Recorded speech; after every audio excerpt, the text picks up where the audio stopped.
Então, gente, vamos dar início à nossa segunda aula de cálculo. Tá? Dessa vez, nós vamos começar a falar de funções de várias variáveis, aquelas que eu defini como funções de várias variáveis, tá? Então, só lembrando que na aula passada a gente estudou funções que eram assim, tá? Era de Rn, Rn. A gente sempre ficou entre R2 e R3, só por causa da facilidade de desenhar. E aí, a gente conseguindo desenhar, a gente tem melhores interpretações, certo? Agora, nós vamos trabalhar as funções de várias variáveis dessa forma, que são funções de Rn em R, certo? Essas funções, elas são um pouco diferentes, já que elas saem de um domínio que tem uma dimensão maior e chegam na reta, tá? Nós vamos fixar nossa aula de hoje, basicamente, no caso n igual a 2. Por quê? Porque se a gente pensar, nós temos duas dimensões no domínio e uma dimensão na imagem. Quando a gente for tentar fazer gráficos, nós vamos ocupar as três dimensões que nós somos capazes de entender, né? De compreender e de perceber. Então, para a gente vai fixar aqui no R2 e vocês vão ver no prolongar do curso que boa parte das ideias usadas no R2 a gente consegue estender para o R3, R4 e o Rn no geral, tá? Então, nós vamos agora associar um par ordenado xy em uma variável z, tá? Que a gente chama de f de xy. Parece muito com o que a gente já estudou em outros momentos, tá, gente? Lá, no caso de uma dimensão, a gente estudava f de r em r. O que é que fazia? Associava um x num y, que era o f de x. Tá? O que muda agora é que nós temos duas variáveis reais que vão ser associadas a uma outra variável z. Tá? A variável z, ela depende de x e y. Quando eu vario x e y, eu encontro uma nova z. Tá? Então, dessa forma, a gente tem uma função que agora tem duas variáveis independentes. Tá? Vale ressaltar que o domínio nem sempre é o R2 todo. Tá? Pode ser só um subconjunto do R2. Tá? E a imagem, ela nem sempre vai ser o R todo. Ela pode também ser só um subconjunto de R. Eu fiz um desenho só para a gente tentar ilustrar melhor. Então, o que é que nós vamos fazer agora? Nós vamos pegar o R2. O R2, gente, é todo esse plano aqui, tá? R cartesiano R, tá? Aqui o eixo Y e aqui o eixo X. E associado a uma outra reta, tá? Então, observe que eu peguei o domínio, meu domínio está aqui, ó. É só essa região aí, delimitada por essa curva. Eu vou associar um ponto P que está aqui dentro a um valor lá da reta. Tá? Então, observe que a imagem aqui, para esse caso em particular, é esse intervalo, que são onde chegam os pontos, e o domínio é só essa região. O intervalo precisa necessariamente ser intervalo? A imagem precisa necessariamente ser intervalo? Não, pode ser uma união de intervalos disjuntos. Pode ser várias coisas, tá? Isso depende muito da função. Mas uma coisa que a gente se preocupa é com o domínio, tá? É importante a gente pensar no domínio. E aí a gente ataca o problema do mesmo jeito que a gente atacava lá nas funções. Eu não sei se vocês lembram, mas quando a gente cursou funções e gráficos, teve um momento do curso que a nossa preocupação é, conhecendo uma regra de formação, que era a regra da função, como encontrar o domínio, ou o maior domínio possível. Aqui a gente também tem esse problema. Então, imagina que você tem essa função que é dada por esta regra de formação. Qual seria o maior domínio possível para essa função? Tá? Então, a gente tem que voltar e pensar do mesmo jeito que a gente pensava lá. Vamos atrás do erro. Onde pode dar problema? Nós temos agora uma raiz quadrada e nós sabemos que a gente não está trabalhando, gente, com variáveis complexas, tá? Existe um cálculo com variáveis complexas? Existe. Mas a gente está trabalhando sempre com variáveis reais. Então, não faz sentido a raiz quadrada aqui de um número negativo. Então, esse 9 menos x ao quadrado menos y ao quadrado tem que ser maior ou igual a zero, tá? Então, a gente pode pensar assim, x ao quadrado maior ou igual a menos 9, multiplicar todo mundo por menos 1, x ao quadrado menos y ao quadrado, ou, perdão, mais y ao quadrado, menor ou igual que 9, porque eu troco o sentido da desigualdade. Isso aí, gente, a gente retorna a um problema lá da geometria analítica, que vocês já viram. Nós temos aqui uma circunferência centrada na origem, tá? De raio 3, e eu só quero a parte de dentro dela. Então, o domínio máximo é a parte de dentro unido com a borda, né? Porque é menor ou igual. Então, a borda também entra.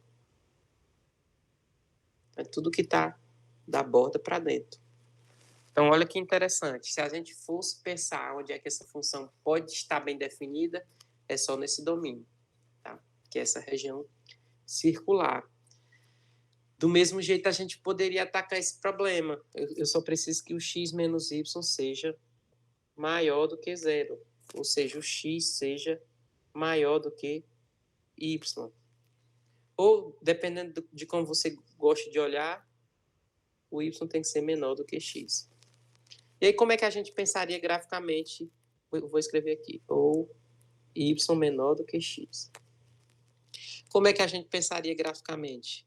A gente traça a reta y igual a x, que é essa, ó, y igual a x. Aí você tem que pensar, olha, aqui em cima é y igual a x. Então, vai ser ou o lado de cima, que eu vou botar uma estrelinha, ou vai ser o lado de baixo, que eu vou botar um coraçãozinho. Um dos dois lados.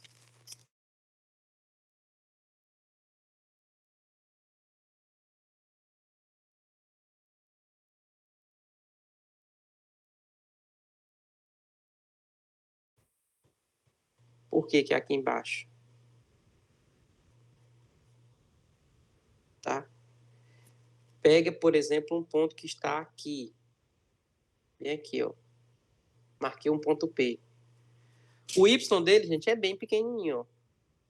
Já o x, ó, tá aqui na frente, bem distante. Então, um ponto daqui satisfaz a desigualdade. Então, fica toda essa parte de baixo, tá?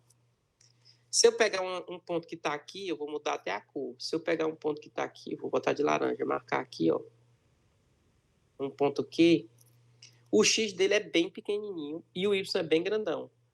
Nesse ponto Q, o x é que é menor que o y. Eu não quero essa região, eu quero a região onde os y são menores que o x. Então, realmente, é a região vermelha, tá? A reta não entra, tá? Porque a reta é y igual a x. Então, é a região de baixo. A região laranja, que é a de cima, não é a região que eu quero, tá? Então, a gente pode pensar nisso.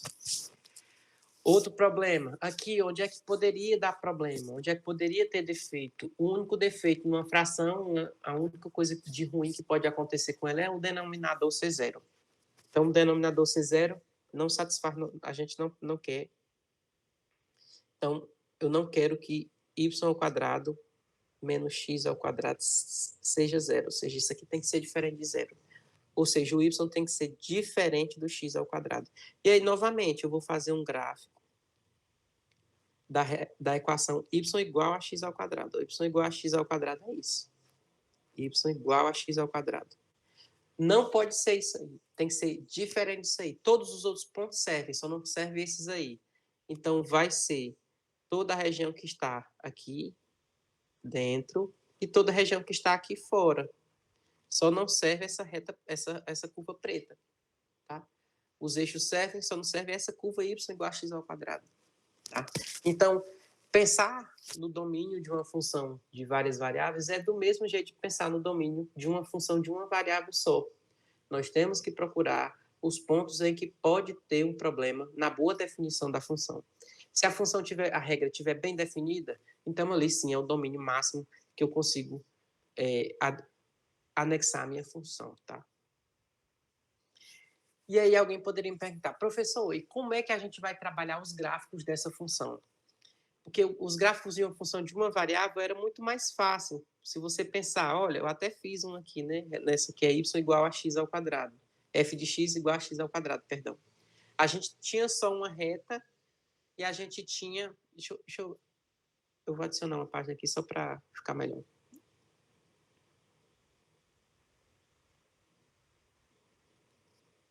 No caso de uma variável só, o nosso y era o f de x, tá? A nossa f, ela associava o conjunto dos números reais nele mesmo. Então, eu tinha o domínio aqui e tinha a imagem aqui. O gráfico de f era nada mais, nada menos que o conjunto dos pontos x, f de x. Tá? E eu desenhava no R2. Então, eu conseguia desenhar, olha, para cada ponto x, eu marcava o f de x e marcava o pontinho. Então, conseguia marcar todos os pontos nesse plano que está contido no R2, né? Agora não.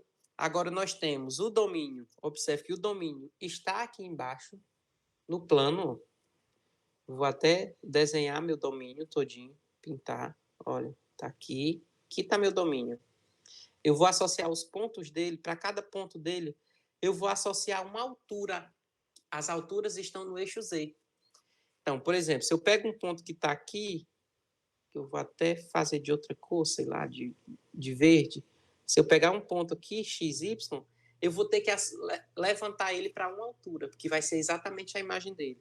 Então, olha, tá aqui a altura do ponto que eu tomei, né, no domínio. Então, observe que agora o domínio vai ser todo o chão e as imagens elas vão formar uma espécie de cobertura para o domínio, tá? Uma espécie de teto. Se você pensar aqui, nós estamos montando uma barraquinha. Tá? Então, nesse sentido, assim, bem grotesco, de como é que eu vou desenhar. Aí a pergunta que pode surgir naturalmente, professor, e desenhar esses gráficos é fácil? A gente consegue entender facilmente? E a resposta é não, pode ser um pouco complicado. Vamos ver alguns exemplos de gráficos só para vocês tomarem conhecimento e a gente conseguir entender melhor um pouco. Tá? Eu trouxe primeiro essa função, f de xy igual a x ao quadrado. Como vocês provavelmente viram em geometria analítica, isso é um paraboloide. Pela equação, acho que vocês, se não sabem, estão sabendo agora. É um paraboloide. Tá? Esse desenho, já eu vou tentar dar uma luz para vocês. Como foi que esse desenho, como é que a gente encontra esse desenho? É lógico que eu desenhei usando um software, tá? O GeoGebra, que é gratuito e aberto. Tem aplicativo para celular também, você consegue mexer muito bem, tá? Mas eu vou já dar uma luz para vocês como é que a gente desenha esse gráfico aqui. Eu pelo menos tenho uma ideia de como é que faz um gráfico de uma função de várias variáveis, tá? Então, esse é um paraboloide. Observe que ele é legal. Ó, ele tem... A imagem dele é só os reais positivos, ou seja, ele está sempre em cima, não desce para o lado negativo. E é uma figura muito legal porque ela é simétrica, é toda simétrica, tá? Se você cortar com um plano bem passando em cima do eixo X, você encontra duas bandas idênticas. Se você fizer também no eixo Y, você também encontra duas bandas idênticas. A regra de formação, ela me sugere já que é uma coisa bem simétrica. Olha que legal. Tá? Essa função f de x igual a y, se você olhar com carinho, ela não depende do x, só que ela mora no espaço tridimensional. Então, observe que se você tentar rodar esse gráfico de forma a deixar o x, saindo de dentro para fora, assim, tá aqui o z, tá aqui o y, e o x tá aqui, entrando ou saindo. Vou botar saindo, tá? Tá saindo. Se você fizer isso, o que você vai encontrar é nada mais, nada menos do que a própria função cosseno. Começa aqui e vai. Tá? Observe que ao tentar rodar esse gráfico e tirar o x dessa posição que está saindo da tela, deixando ele um pouquinho mais torto para a gente conseguir ver as 3 dimensões, o que a gente tem é esse desenho aí. Muito interessante essa figura. Parece aquelas telhas de metal que se usa muito, né? Ou de acrílico mesmo, tem umas telhas bem interessantes, de polímeros, perdão. Tá, então observe que o gráfico é bem interessante. Intuitivamente a gente poderia até pensar como desenhar ele, só porque a gente conhece bem a função cosseno, tá? Eu trouxe outro gráfico, e esse aqui eu não desenharia sem o GeoGebra, porque eu não teria a mínima condição de pensar nele sem usar os conceitos de derivada. Parece uma cela, tá? Esse pontinho aqui, futuramente no nosso estudo, a gente vai ver que ele é um ponto de cela, que é um ponto que nem é máximo e nem é mínimo, é um ponto de inflexão, parecido com aqueles pontos de inflexão que a gente conheceu lá no cálculo 1 ainda, tá? Desse ponto aqui, ele parece ser um mínimo, porque se eu descer para a esquerda ou para a direita, do jeito que eu desenhei aí, a minha função decresce, mas ela não é um ponto de mínimo. Perdão, ela parece ser um ponto de máximo, perdão, porque se eu for para a esquerda ou para a direita, a função decresce, mas ela não é um ponto de máximo, porque se eu for para frente ou para trás, a função cresce. Então, ao mesmo tempo que ela vai ter uma característica de máximo, ela também tem uma característica de mínimo, mas ela não é nenhum dos dois. Olha que interessante, é um ponto de cela. E realmente, toda vez que esses pontos aparecem, eles aparecem assim, no formato de uma cela. Pelo menos próximo dele, ele parece muito com uma cela. É uma função bem interessante. 4xy menos x ao cubo menos x à quarta menos y à quarta mais 1. É um ponto de cela. Interessante. E aí vem uma pergunta. Se nós não tivéssemos essas ferramentas, que é o GeoGebra, dá para desenhar no MATLAB, dá para desenhar em qualquer linguagem, né? No Python dá para desenhar também, tá? Como é que a gente pensaria, como é que a gente faria esses gráficos? Observe que o cálculo é bem mais antigo do que essa tecnologia que a gente tem na palma da mão hoje. Como é que a galera desenhava isso antigamente? Como era que era feito? Como era que estudava o gráfico dessas funções? De já eu digo, não eram todas que a gente conseguia desenhar. É lógico que com muito trabalho a gente conseguia entender como era o gráfico, mas desenhar sempre é uma coisa muito difícil, pelo menos para mim. E a resposta é usando curvas de nível. Eu sei que esse desenho não parece nada, que nós não estamos num curso de engenharia, mas esse desenho ele pode abrir muito bem nossa cabeça. Então, vou dar um zoom. Olha só, imagina que nós temos esse morro. Esse morro, gente, a gente poderia pensar muito bem nele, a sua superfície, né, a superfície do morro, como gráfico de uma função que eu tenho. E imagina só, se para cada altura do morro, para cada altura fixa do morro, por exemplo, a 160 metros de altura, eu traçasse uma linha circulando o morro em todos os pontos que estão nessa altura. Aí eu venho e traço aqui, ó, esta curva. 160, a mesma curva que eu consegui extrair lá, eu vou e desenho ela no plano. E assim eu faço com todas as alturas possíveis até eu chegar no nível lá embaixo, que era o que eu queria, tá? Mas para esse caso em particular, nós estamos trabalhando com o morro, então não vai ter depressão. Mas para as funções no geral, eu posso calcular níveis lá embaixo também, tá? Níveis negativos, níveis positivos e negativos. Então, observe. Ao traçar essas curvas de nível, de certa forma, eu consigo pensar como é o morro só conhecendo as curvas, tá? Só conhecendo suas curvas de nível. Muito interessante, tá? Muito interessante. Eu vou mostrar outro desenho que ele pode ajudar bastante. Olha esse desenho. Vamos trazer para o cálculo. Então, imagina que a gente tem uma função, tá? E a gente quer saber como é o gráfico dela. Então, vamos pensar no problema de trás para frente. Eu tenho um gráfico, eu vou cortar em níveis e eu vou baixar essas curvas lá para o domínio. Então, eu vou botar aqui, ó, tá, X, Z, X não, Y. E o X para cá. Então, observe, eu vou desenhar curvas de nível e depois eu vou pegar essas curvas de nível e levantar lá para o seu nível.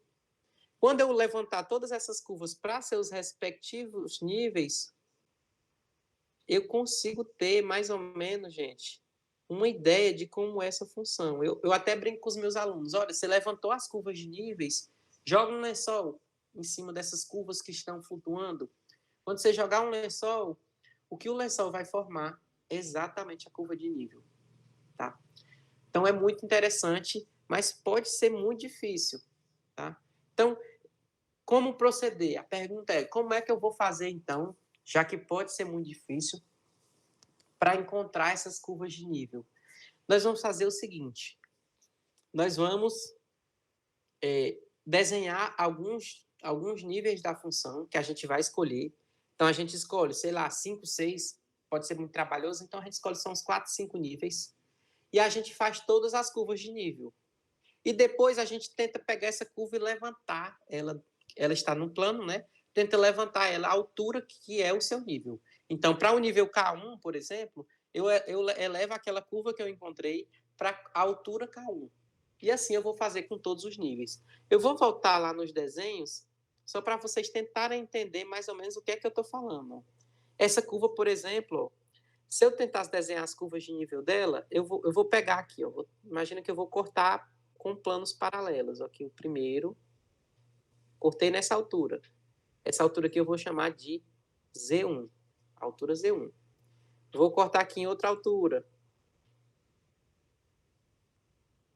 Eu vou mudar de cor, tá? Só para ficar mais...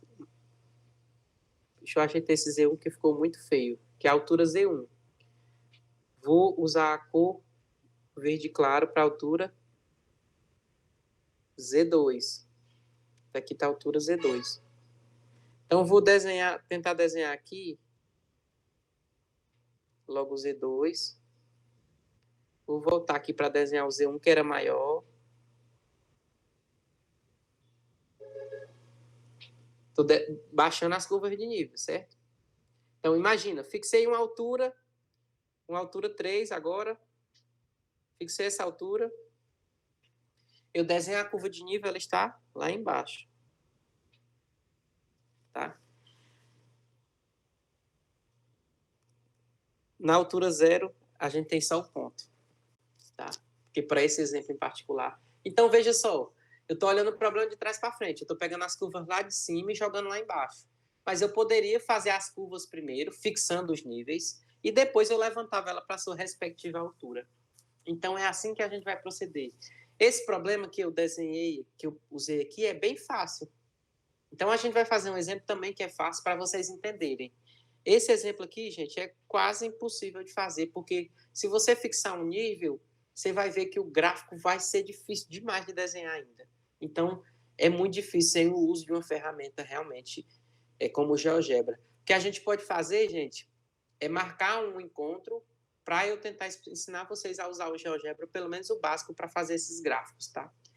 Então, a gente faz isso no Meeting ao vivo. Então, vamos fazer um exemplo para tentar fixar? Então, a gente vai fazer do jeito que eu estou dizendo aqui. Vamos escolher alguns níveis, encontrar as curvas de níveis as curvas para esses níveis e depois tentar desenhar o gráfico. Então, vamos ilustrar usando este exemplo. Então, eu vou escolher alguns níveis. Tá? Observe, gente, que essa função, do jeito que ela está aí, ó, é 9 menos x ao quadrado menos y ao quadrado. Essa parcela aqui, ó, ela é sempre negativa, sempre. O valor mais alto que essa parcela que eu sublinhei chega é o valor zero. É o mais alto que ela chega. Quando x e o y é zero. Quando não, isso aí sempre é uma coisa negativa. Então, eu já sei que a maior altura que essa minha função vai chegar é na altura 9. Tá? Na altura 9. Então, eu vou pegar alguns níveis sempre acima, só para ver como é que vai ficar esse desenho.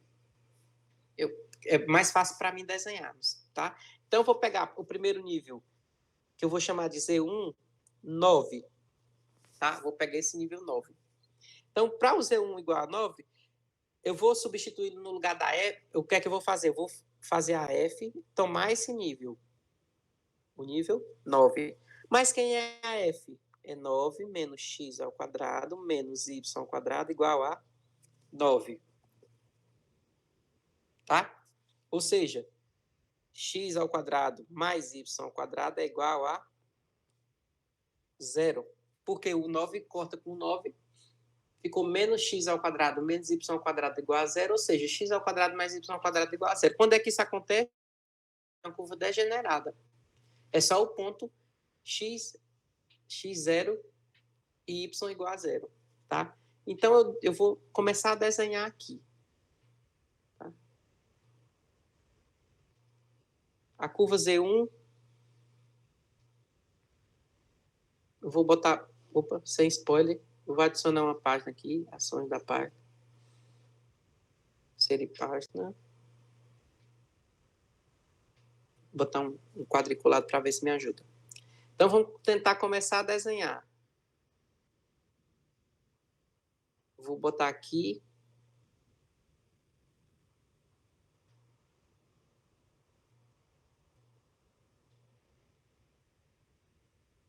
Então,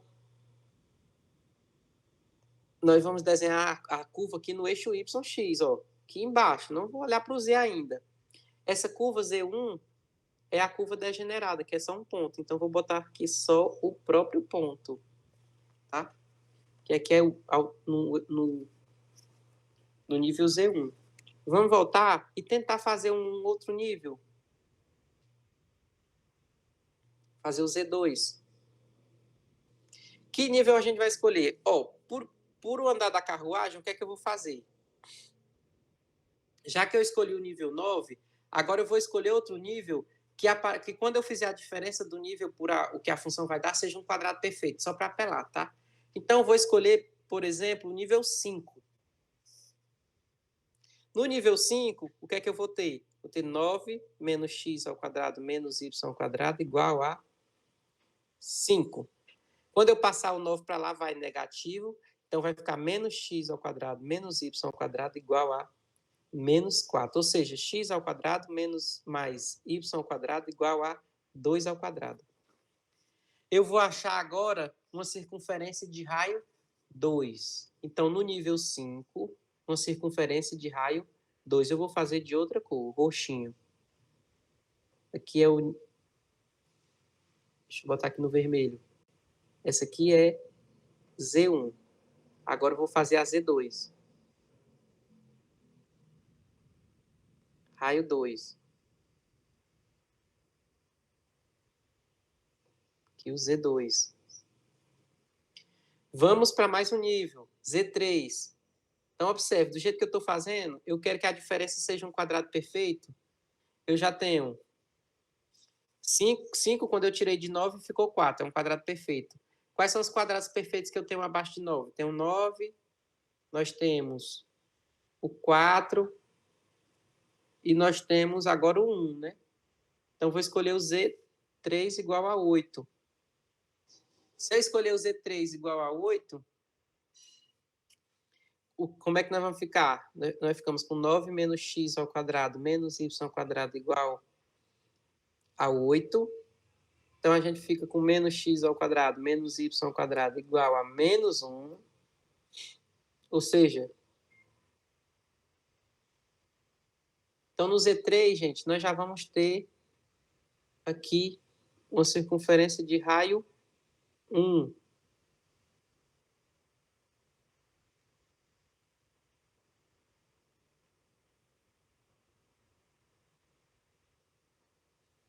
Raio 1. Vou desenhar aqui, ó.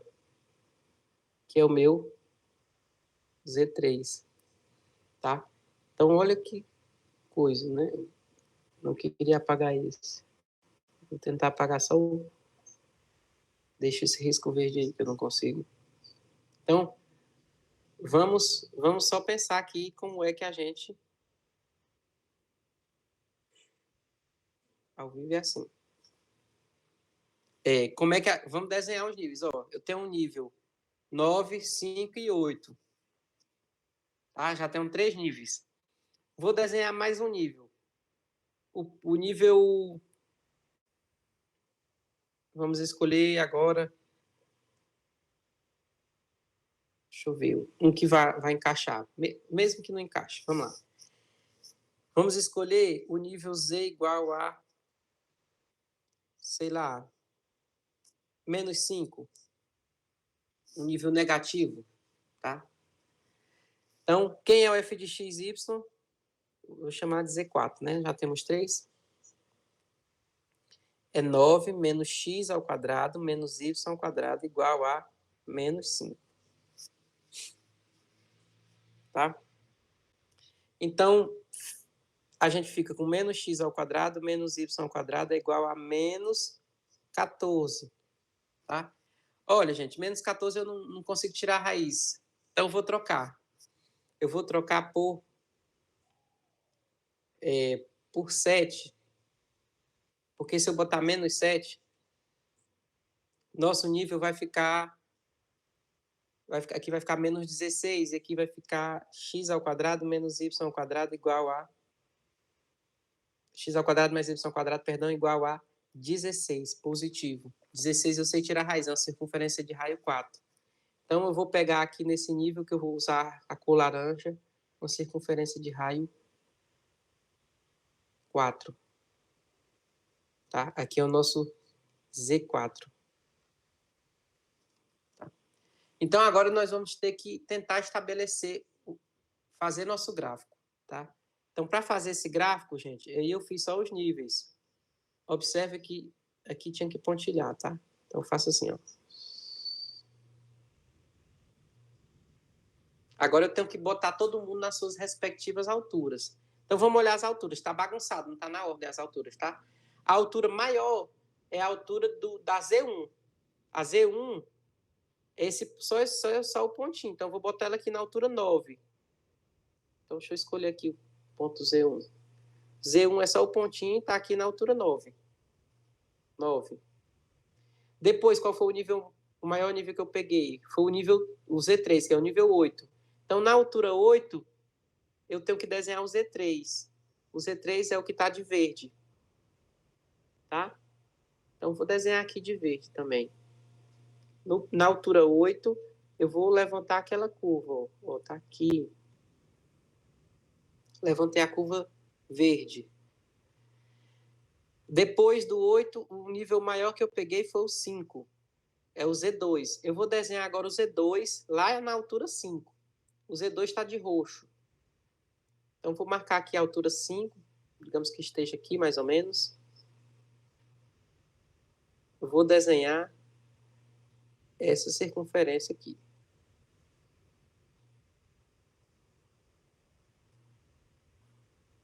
Tá? Ainda temos o nível 1 agora, né? Não. Já foi o nível 9, já foi o nível 5, já foi o nível 8. Temos um nível negativo. Menos 7. É uma circunferência de raio 4. Então, vou desenhar aqui o eixo Z para baixo. Vou marcar a posição menos 4 no eixo Z. E vou fazer a circunferência Z4, que é a mais larga de todas.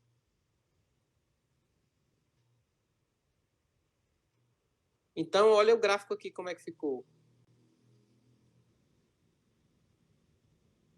Ficou um paraboloide com a boca para baixo. Nossa, que confusão o professor fez. Tá, eu vou mostrar o desenho feito no computador para vocês entenderem, tá? Mas na prática, como é que a gente faz? A gente faz isso, escolhe níveis, desenha os níveis, faz todas as curvas de nível bonitinho e depois sai levantando as curvas de nível, tá? Então vamos olhar para a solução, tá? Ó, escolhi níveis. Olha os níveis que eu escolhi antes, é que eu não lembrei na hora. Eu escolhi o nível 9, escolhi o nível 1, o nível 4, o z igual a 0 e o z igual a menos 5. Tá? Então, quando eu escolhi os níveis, eu fiz as curvas de níveis, ó, tá aqui todas as curvas de nível. E depois eu só fiz levantar para suas respectivas alturas, tá? Aqui eu escolhi outros níveis diferentes do que eu escolhi para fazer com vocês, mas a ideia é a mesma, tá? Então, olha que interessante. Ao você fazer as curvas de níveis, ó, aqui tá só as curvas de nível, vou botar de vermelho, só as curvas de nível. Depois, o que foi que eu fiz? Eu fiz o desenho em 3 dimensões, subindo as suas curvas de nível para a sua devida posição, tá? E assim a gente obtém o gráfico das funções. Eu vou voltar lá nos desenhos só para vocês verem como é que seriam as curvas de nível. Olha só. Essa aqui é as curvas de nível. Seriam assim. Aqui em cima, olha como seria uma curva de nível aqui. Ela ficaria em 2 pedaços, ó. Se eu fosse desenhar, ó, como seria a curva de nível lá embaixo, ó. Lá descesse lá para baixo, ela ficaria só aqui, ó, 2 bolinhas essa aqui, tá? Então, é muito interessante a abordagem das curvas de nível, porque ela nos salva, tá? Esse problema que as curvas de nível não ajudam, tá? Não ajuda muito, por causa da peculiaridade da função depender só de uma variável.